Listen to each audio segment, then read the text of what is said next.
flow.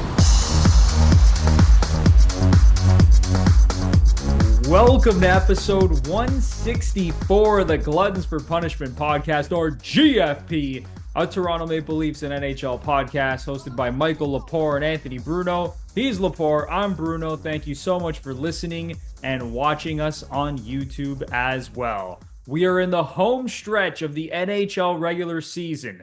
At the time of recording, the Leafs sit in first place in the Atlantic Division. They are tied in points with the Florida Panthers. Are they going to close this thing out down the stretch? Are they finally going to win the division? We have a lot to talk about.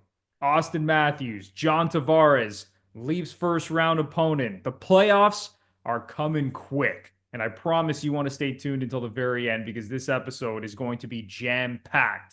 But before we get into all that, it is time to officially welcome in my partner in crime, Mr. Michael Lepore. How you doing today, man? Anthony Bruno, as always, there's no place I'd rather be than recording a podcast with you. The sun is shining, the snow is melting, the Leafs are on top of the division, winning 4 of their last 5. There is no need to complain about anything right now. Things are just A+, 10 out of 10. It truly is the best time of year. Playoff hockey right around the corner. The weather is finally starting to turn around in Canada. Golf season is coming up. The Masters is coming up. I love it. Absolutely. Are you a big golfer, Brent? You golf? Are you a big golfer? Yeah, I don't golf as much as I used to, unfortunately, but it's still one of my favorite sports. Attaboy. Yeah. Bruno crushing it down the fairway. Yeah, I can hit it pretty good. You know what? I used to hit it a lot further. Now I don't know. Maybe I think as the years go by, I just get worse and worse at golf because I just don't play as much. That's kind of life altogether. You get worse and worse at stuff. Yeah, it's so unfortunate. Like 10 years ago, I was like, shit, I'm actually pretty good at golf. And now I kind of stink. But it is what it is. I guess that's golf for you. Exactly. All right, man. Let's kick things off just with our general thoughts on how the team is playing right now. Because at the time of recording, there are 11 games to go. By the time this episode comes out, we'll probably see the result of this Leafs San Jose game. I mean, hopefully they can bounce back against San Jose after they lost 3-2 in a shootout to them not too long ago. But 11 games to go. Ahead of the Panthers right now, even though they're tied with 89 points atop the division. What are your thoughts right now as they head down the stretch run and try to close this thing out and win the Atlantic Division? Well, it's uncharted waters, Bruno. We've kind of known where the Toronto Maple Leafs were going to end up in these points of the season in previous years. We never really touched on the top of the division, and it's tight, man. It's tight, and it's funny because you see the Leafs, like I said to start the show, they've won 4 of their last 5. And if we go back to say those 5 games, I think it was only 2 points they gained on Florida. Like there's no movement. Tampa plays as well tonight. If I remember correctly, they're like 12-0-1 in their last 13 at home. It's like unbelievable stat. Top of that division, man. It's good. But it is exciting to go for a division title, even if I am questioning whether or not I want them to win the division title based on the playoff matchup that would come forth. But it's nice to see them play well. It's nice to see them win. There's a lot of guys on the team who do look good right now. Like Nylander looks amazing. Everyone knows he hit his 40.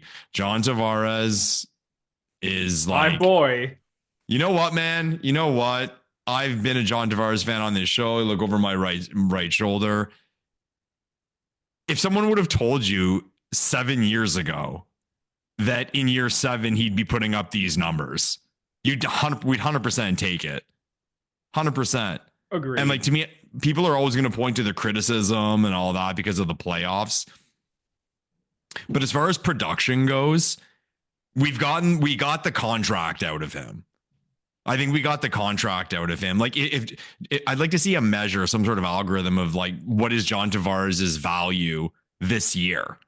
Right. Like maybe it's not 11 million, but we think it's more than like 8 or 9, like based on his pace. So happy for him to give everyone the middle finger who questioned him, even though it's not his style at all.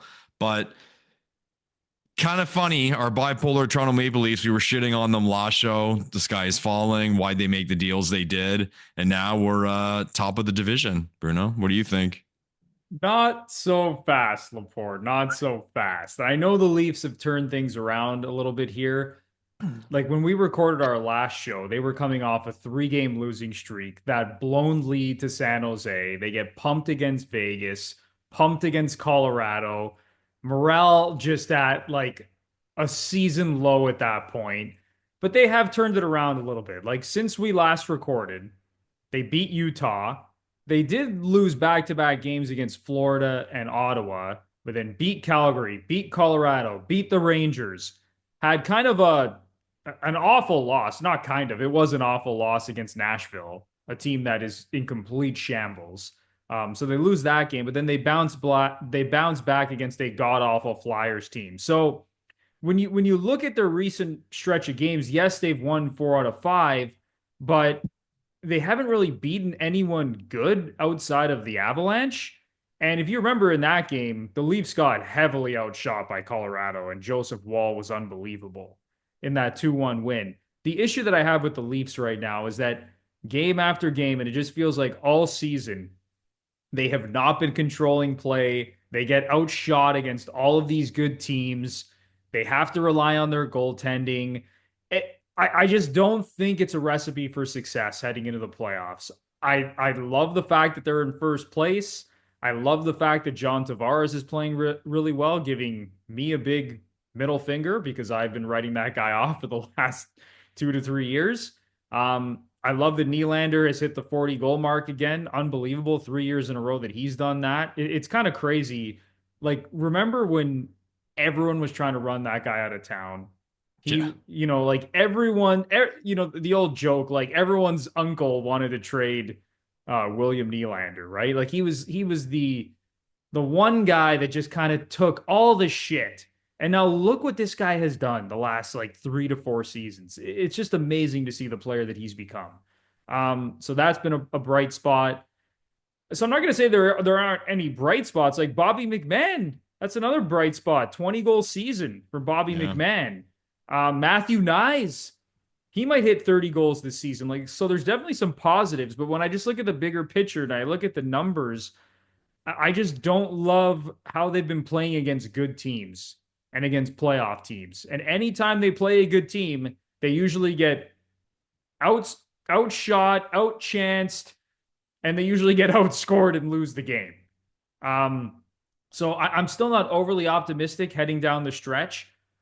Are they going to win the division? Honestly, I have no idea. I've been going back and forth basically the entire season on this. Like, to put you on the spot right now, do you think they're going to win the division? You are putting me on the spot. I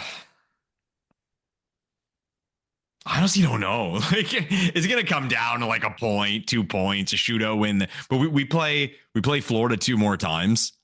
Am I getting that right? So 2 more games against Florida, and 1 more game against Tampa.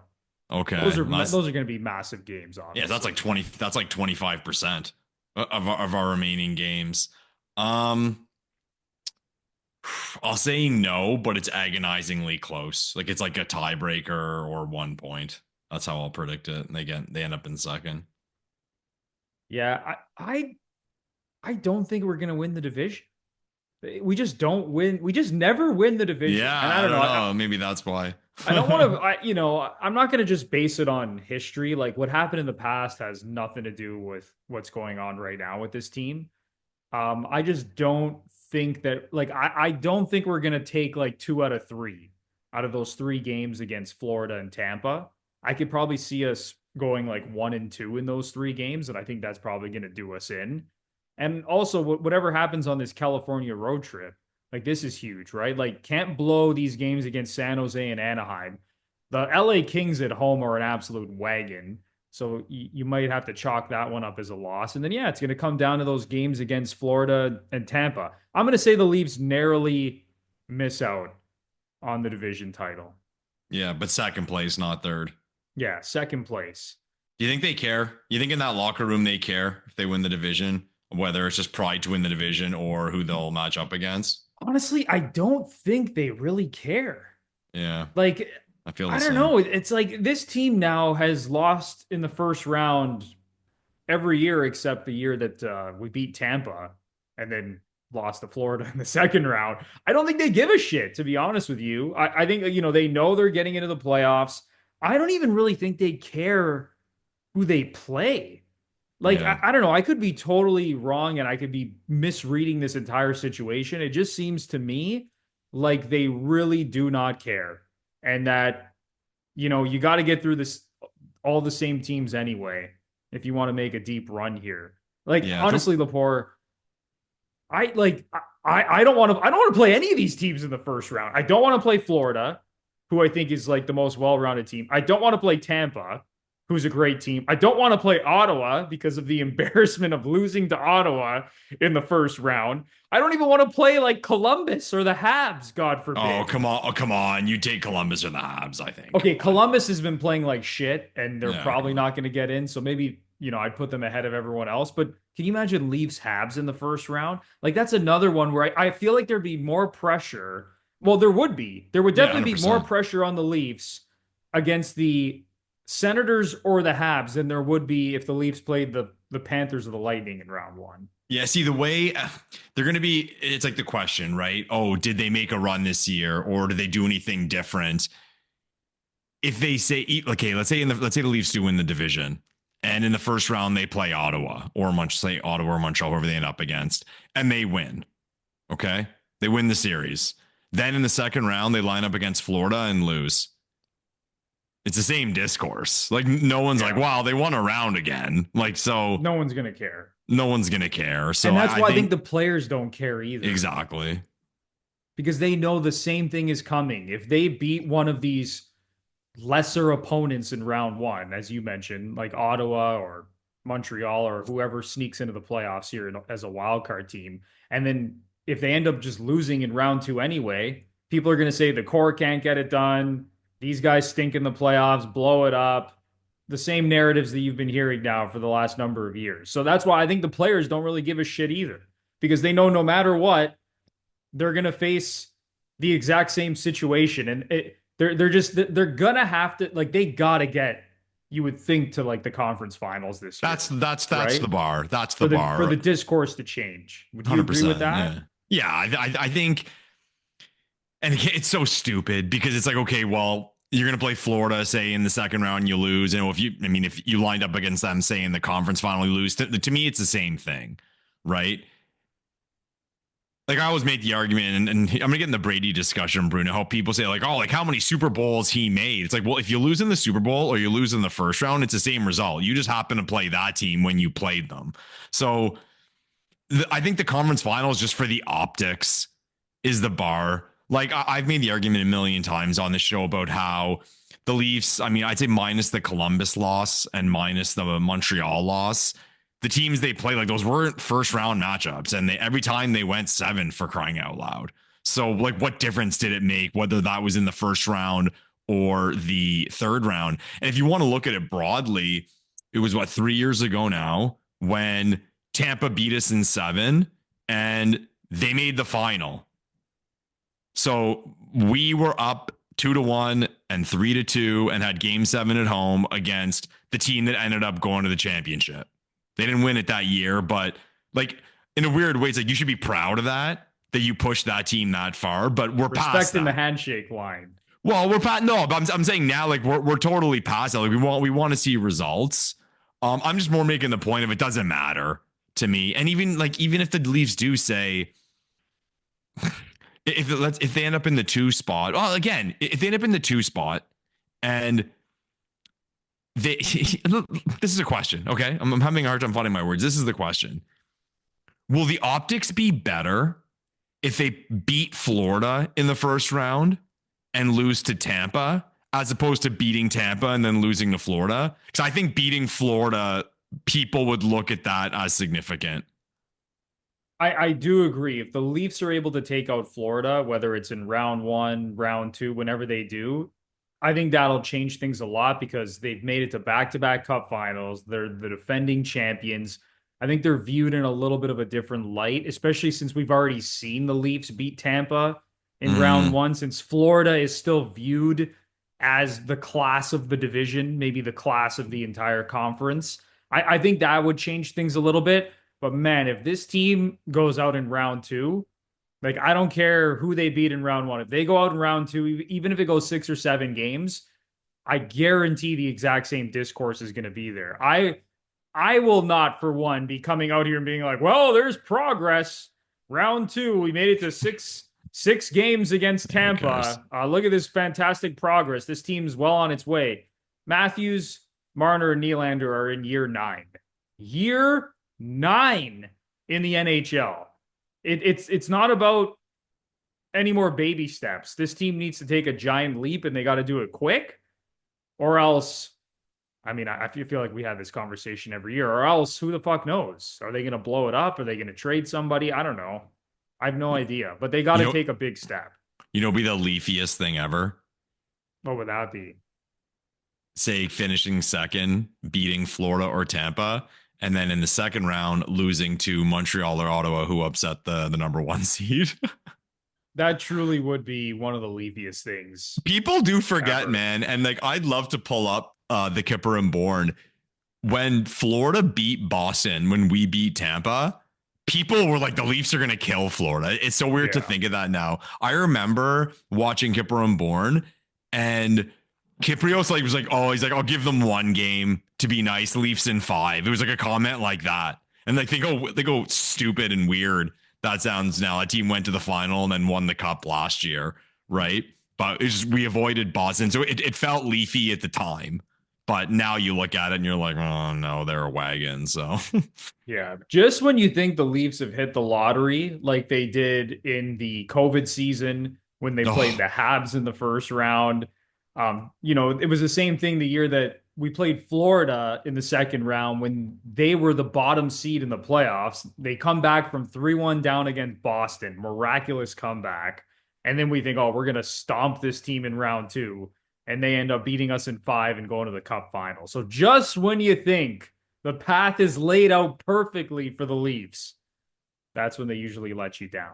It's time for a quick break for a quick word about Manscaped. Spring cleaning is finally here, gentlemen, and it's time to hit reset on your grooming routine. Manscaped's Beard and Balls bundle has you covered from cheek to cheeks, clearing out the overgrowth winter left behind. It's time to weed whack, hedge trim, and make sure the lawn is looking manicured for the season.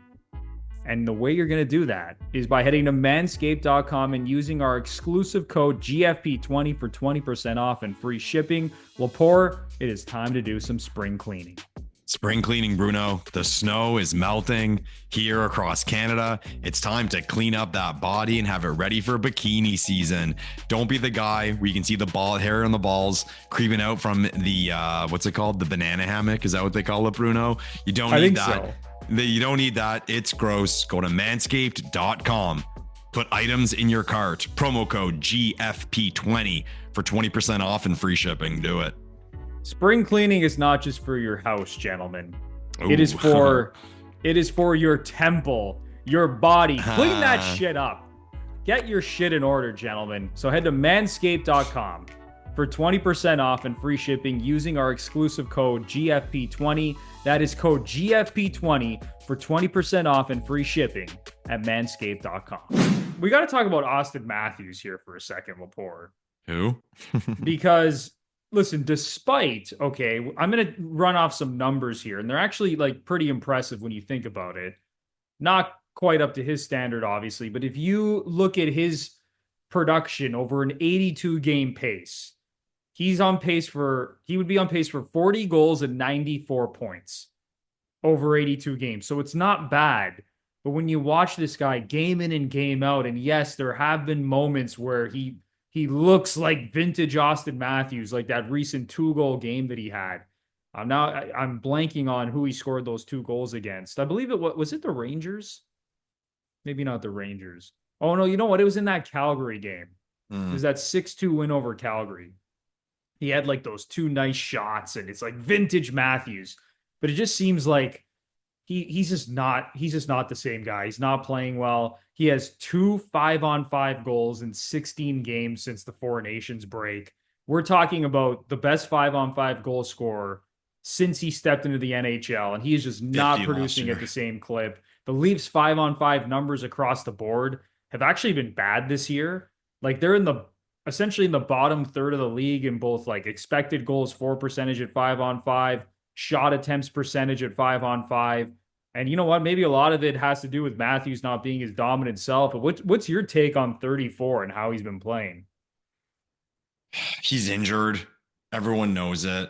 But if I'm going to go on my rant about this whole Matthews situation, what I'm confused by or disappointed with is, I forget which GM said it, but someone asked them, what does it take? What's it going to take for your team to win the cup? And the answer was everybody has to have a career year. That's what it takes to win the Stanley Cup. Everyone has to be playing through the roof on turbo mode. Okay. So here we are, 11 games away from the playoffs, and we are fully aware that our captain and quote unquote best player is not close to 100. Now, this injury has been a lingering thing. Okay. So it's frustrating. We don't know what it is. But there's two options here.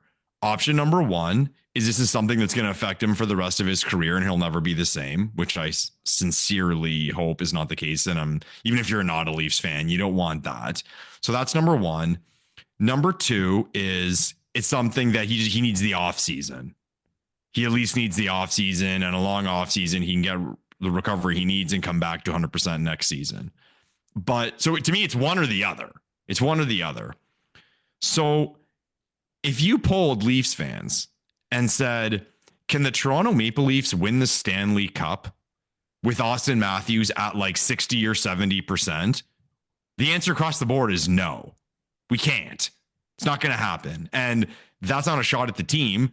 Colorado needs McKinnon. Tampa Bay would need Kucherov. You need these guys to produce to win. Edmonton would need McDavid. The best players have to be the best players in these series. Okay. So, and I'll go back even further. If this is something career-wise will affect him, why did we give him that contract? Because he had these injuries. Why did he not sign an 8-year contract? Yeah, fair enough. If he knew that he was dealing with something. Good point. And this might affect him the rest of his career. Why the hell did he only sign a 4-year deal? Good point. So that leads me to believe, and even more so now that you said that it's not something long-term serious, like career-wise serious.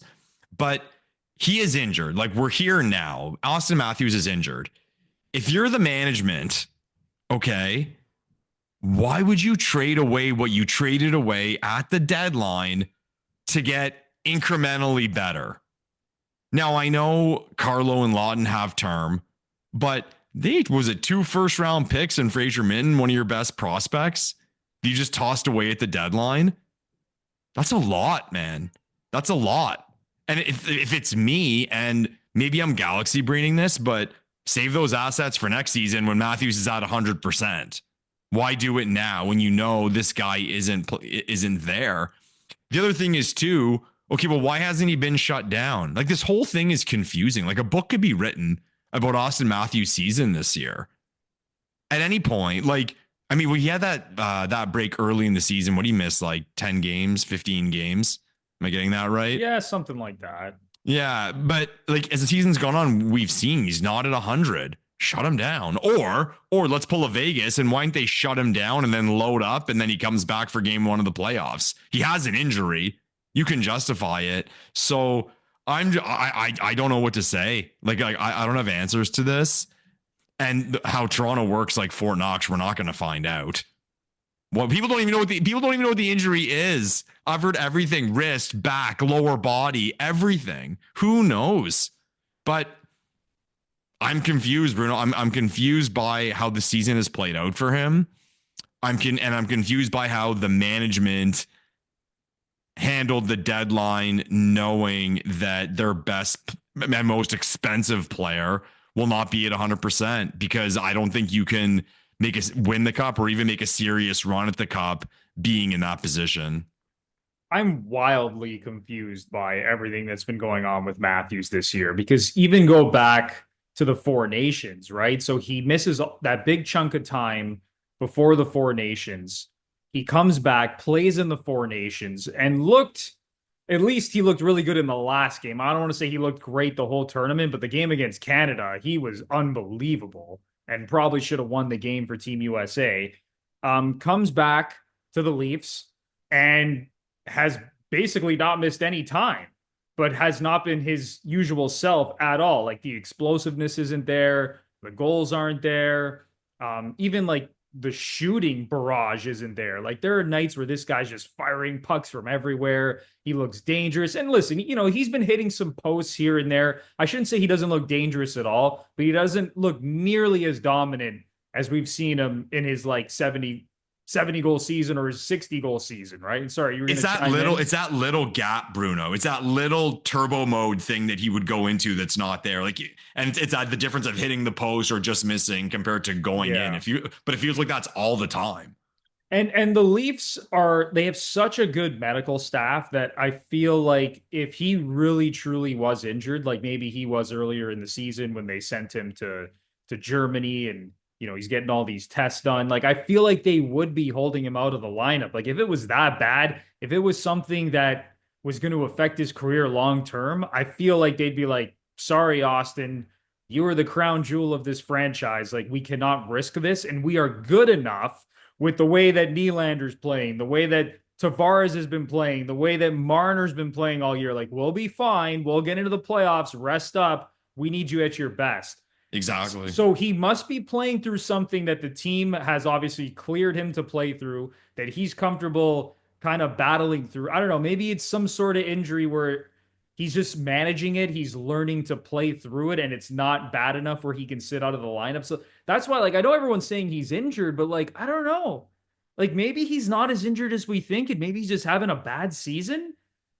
It's so bizarre. Bruno. Like I have thought about that, but you can see it in his face, like his frustration. Like he looks tired all the time. Like I feel like just like he not a lot of energy, emotion. Like go back to last year, man, when he was scoring those goals, those celebrations, like almost like that anger he had, and I mean that in a good way. You don't even when he scores this year, like I don't feel it. Like I feel like he's playing tired all the time. Could it also be because now he's the captain and that added responsibility? I don't think so. He doesn't give a shit. Matthews embraces that shit. I don't think that matters. And when the puck drops, you probably even forget you got that C on your jersey. Like I don't buy that of like, oh, he can't handle wearing the C. Christ, what difference does it make? It's because the pressure wasn't there before. You know what I mean? Like I'll put it that way. But it's frustrating as hell. I wonder if it's the type of injury. So like I blew my hip a few years back, and it was painful. Like before I had the procedure to fix it, it was very painful. But I was told by all the doctors and surgeons that, okay, you're going to feel pain, but it can't get worse. It's not like I could tear my hip more at the time. It was just a matter of, okay, it is painful. And how they described it is, okay, the pain kind of serves as like, an alert on a car, like your engine light. It's like, there's a problem, but it's not going to get worse. It's got to be something like that. Or you would think it's something like that where, because like to your point, they couldn't take the risk that this guy's career is in jeopardy if he continues to play. Again, it's the whole fucking thing. It's so confusing. And like, I'm going in circles and I'm trying to find different avenues to try to figure this out. It's just frustrating as a Leafs fan because we have this guy and you do look, I've made the argument all year about, people talked about the Leafs 5-on-5 production, and you touched on this and you kind of led with this. The Leafs 5-on-5 production, their goals altogether, their power play. Well, if you turn on Matthews to Auston Matthews of last season, you're there. Yeah, all those issues are solved. Oh my God. So someone made the point, and I know it's not this black and white, but he has a 40 goal pace, like you said. Someone made the point. At the end of the season, if you just added 30 goals to the Leafs, they'd probably win the President's Trophy. And I know you can't do that. And like that's not how it works. But it's just interesting how this thing is played out. And the team's actually done a pretty good job if we think about it. Like to have Auston Matthews where he's at, and they're on pace for what now? Like 104, 105 points, maybe. It's pretty good. Like last year they finished with what, 102? Do you think it's an improvement? Yeah, they're on pace to slightly eclipse what they did last season. Okay. Okay. But we'll see. Maybe they know something. Maybe he'll take a few days off right before the playoffs and he'll be 69 goal scorer Auston Matthews for game one. Can we dream, Bruno? Based on what I'm seeing, I am not optimistic at all that this guy's gonna flip a switch because I think he would have done it already. I don't think he's Yeah. saving anything for the playoffs. I just think he's not on that same gear this year, whether it's an injury, whether he's just snake bit and his shooting percentage has gone down because I don't know, goalies have figured him out and I don't know, he's not as accurate with his shot. I don't know what the hell it is, but he's clearly like I don't have confidence that game one of the playoffs is going to start and all of a sudden he's going to be flying all over the ice like we saw him last year when he buried 69 goals. Yeah, and people are quick to say, and I made the point about how like people are quick to, I made the point how I don't buy that he's not injured. And people will say, "Oh, that's a cop out. He's just having a bad year. It's an excuse." I think I'm like a lot of Leafs fans. I've pretty well watched every game of this guy's career. I know when I'm watching Auston Matthews and what he's capable of and his energy, even when he's not scoring. So, like, to me, it's just so obvious. And to compare it to something, I was going on that rant about McDavid. Just around the time of the Four Nations, post Four Nations, I'm like, McDavid's hurt. Like, I've seen enough of McDavid to know what he really and truly is and when he's not at his best.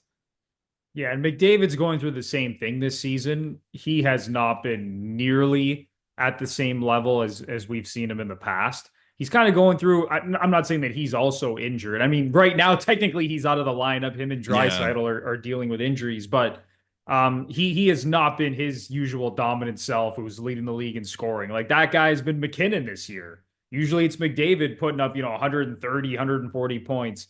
Hasn't been the case. Weird that both McDavid and Matthews are kind of struggling this year, despite still putting up good numbers. When you look at the final tally and you're like, holy shit, McDavid's still going to have like 100 plus points and Matthews, over 82 games on pace for 40 goals, 94 points. But we come to expect so much more from these guys. Could it be all the McDonald's they ate, Bruno, while shooting those commercials together? Yeah, that's it. When you're eating, double Big Macs every day, shooting all these commercials, I guess you just turn into a terrible hockey player. Did you have one? Either the McDavid burger or the Matthews burger? No, I haven't actually. I didn't either. I think from what I saw, the McDavid one was just like a double Big Mac. And the Matthews one, I think, kind of had like a Hispanic spin on it. Like it had, I don't know, it was a little spicy or something. But no, I didn't have one. My nephew made a point like the first day to go get a Matthews burger because he's that kid. But, it's hilarious because I will bet anything that none of these guys are eating McDonald's, yet they're plastered all over these commercials, and like it's just wild to me. Well, Gretzky was the McDonald's guy apparently. Like he was there for lunch all the time. Didn't affect him. I don't know. I guess that was back. That was in a different time, Lepore, when all these guys ate whatever the hell they wanted and drank whatever they wanted and still dominated. But in today's day and age, I don't think Auston Matthews or Connor McDavid have taken a single bite of McDonald's all season long. All right. Before we close out the show, we wanted to do a segment on John Tavares. Quickly, I'll just say John Tavares has completely shut me up. He's been unbelievable. I'll be the first to admit he's got 20 points in 16 games since the Four Nations break, 11 goals in those 16 games. He's been delivering this season. It's been great to see. We wanted to do like a whole segment on him. Not going to have a ton of time, but before we close this out, Lepore, I want to get your thoughts on Scott Laughton and even Brandon Carlo if you want since the deadline, because Scott Laughton, and I flagged this after the deadline when we did our show. I was like, Scott Laughton's not that good, everybody. I don't know why this guy's name has been floating around as like a Leafs trade target the last 2 to 3 years, and everyone was so gung-ho to get this guy. He's been shit. Craig Berube hasn't trusted him either. Like, your quick thoughts on what we've seen from Laughton, who has not registered a single point as a member of the Leafs. Fuck, ain't on a single point. That's embarrassing. I don't know. Like, I feel like getting Laughton, it was more of a move to try to get a glue guy. And and a guy, good in the locker room, that bullshit, guys like him. I will hold on to what Torts said when the deal was made about how, or it was a few games into his tenure with the Leafs, and Torts was quick to defend him, saying, kid went through a lot and he'll adapt. It'll take time, but he'll adapt. And like he said, Leafs fans will be happy with him. I'm waiting for it. I'm waiting for it to happen. And even from the emotional standpoint, you hear those stories that he cried, where like he cried like uncontrollably when he was traded. And I mean, that's not, I guess, that big of a deal. I mean, you've been there a long time. You're part of a franchise. You get emotional, but I'm just hoping that it's sort of like an adoption phase for him. And 11 games from now, we get this guy who will add depth to our lineup and hopefully a little bit of grit. But I'm not expecting the moon. Right. I think you pointed out, like, his career high in goals is in the teens. Yeah. So I think 18 goals, 18 or 16 or something. Yeah. Points, his career high in points. So not only has he not registered a point as a member of the Leafs, going back to even some of his games with Philly, he has 0 points in his last 14 games. Awesome. So he did a lot of crying after the trade, and now Leaf fans are crying all across Toronto and all across the great country of Canada, wherever you are, just crying at what we have seen from Scott Laughton, who's been absolutely abysmal as a member of the Leafs. So, yeah, listen, it's the way this team is built. When the top of the roster is not producing, when Matthews is not having his typical season, the offensive numbers and the 5-on-5 numbers are not going to look as good because it's such a top-heavy team. The Leafs aren't the only top-heavy team. But when your best players are playing at their best, your numbers as a team are just going to look that much better across the board. All right, man. Any final thoughts before we close this out? California swing. You know what, man? A buddy of mine who I play hockey with, huge Leafs fan, big Leafs collector actually as well. He jumped on a plane.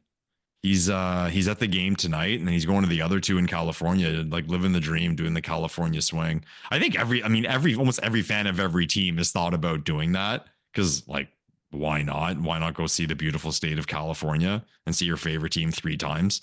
But yeah, hopefully they can do well on this Western swing. Like you said, they have a big challenge ahead of them facing LA in their barn, but hopefully at least two out of the 3 from the teams that are trying to lose at this point. Hopefully the Leafs can get it done.